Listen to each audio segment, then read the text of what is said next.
অনেকে বলে যে হুজুর ঘরের ভেতরে শুধু অশান্তি, অনেক অশান্তি, অনেক ঝগড়া, এরকম হয় আপনাদের? আপনাদের হয়? এর কারণ হচ্ছে শান্তির পয়গাম আমরা ঘরে ঢুকাই নাই। স্ত্রীদেরকেও তিনি আগে সালাম দিতেন। স্ত্রীদেরকে কি করতেন? আগে সালাম দিতেন। আমাদের মধ্যে একটা ভুল বোঝাবুঝি আছে, আমরা অনেক সময় মনে করি যে না, স্ত্রীদের হয়তো আগে সালাম দিতে হবে, স্বামীরা সালাম দিবে না, এরকম একটা টেন্ডেন্সি থাকে। এটা ভুল। সবাই সবাইকে আগে সালাম দেওয়ার একটা কম্পিটিশন আমাদের মধ্যে থাকতে হবে। সালাম মানে হচ্ছে শান্তি। সালাম মানে কি? শান্তি। আপনি যদি ঘরে শান্তি ঢুকাতে চান, আগে সালাম দিবেন। আমাদের ঘরটা, আমাদের প্রত্যেকের পরিবার, ঘর, সংসার, এটা শান্তিময় হোক। বলুন তো আমরা চাই কি চাই না? তাহলে এই ঘরে আমরা সালাম ঢুকাবো। কি ঢুকাবো? আওয়াজ করে সবাই বলুন, কি ঢুকাবো? ঘরে যেই প্রথমে কি করব আমরা? ঘরে যেই আমরা সালাম দিয়ে ফেলবো, আসসালামু আলাইকুম, দেখবেন যে কোনো ঝগড়া নাই, কোনো অশান্তি নাই। অনেকে বলে যে হুজুর ঘরের ভেতরে শুধু অশান্তি, অনেক অশান্তি, অনেক ঝগড়া, এরকম হয় আপনাদের? আপনাদের হয়? এর কারণ হচ্ছে শান্তির পয়গাম আমরা ঘরে ঢুকাই নাই। শান্তির পয়গাম আমরা ঘরে ঢুকাই নাই। ঘরে ঢুকে আমরা সালাম দিব। প্রিয় নবীজি আগে সালাম দিতেন। আম্মা জান আয়েশা বলেন যে অনেক চেষ্টা করেছি আমি দিব, লুকিয়ে থাকতাম মাঝে মাঝে, কিন্তু অনেক দূরে থেকে বিশ্বনবী বলে ফেলতেন আসসালামু আলাইকুম রাহমাতুল্লাহ। স্ত্রীদেরকে আগে সালাম দিতেন। মসজিদ থেকে, নামাজ থেকে বের হয়ে স্ত্রীদেরকে ঘর পর্যন্ত পৌঁছে দিতেন। ঘরের ছোটখাটো কাজে তিনি সহায়তা করতেন। নিজের জামার সেলাই করতেন, মাঝে মাঝে জামা থেকে, চুল থেকে উকুন বের করতেন, হাদিসে আছে। ছাগলের দুধ নিজে দহন করতেন, হাদিসে আছে। সাংসারিক কাজে সহযোগিতা করতেন এবং খুবই হৃদ্যতাপূর্ণ সম্পর্ক ছিল স্ত্রীদের সাথে।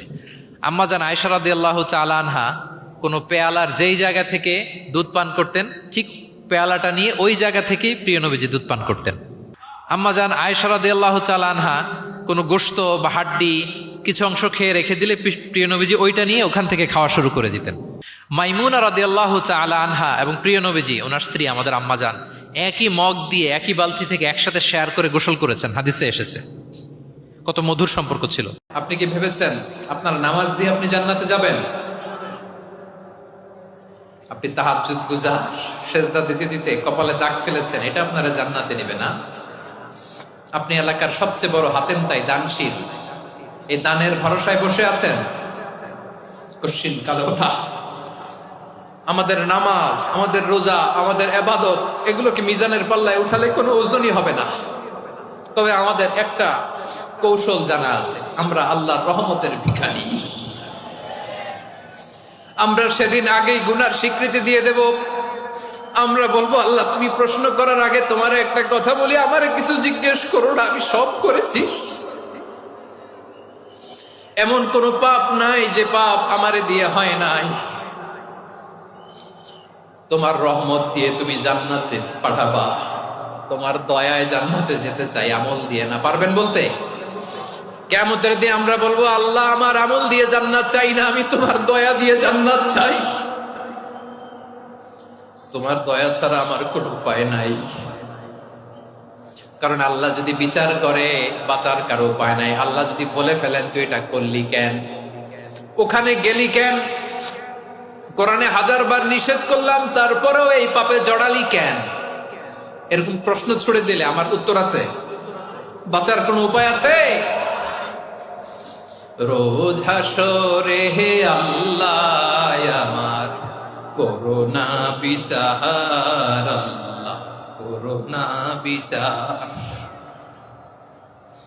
বিচার চাহি না তব দয়া চাই, এ গুনাহগার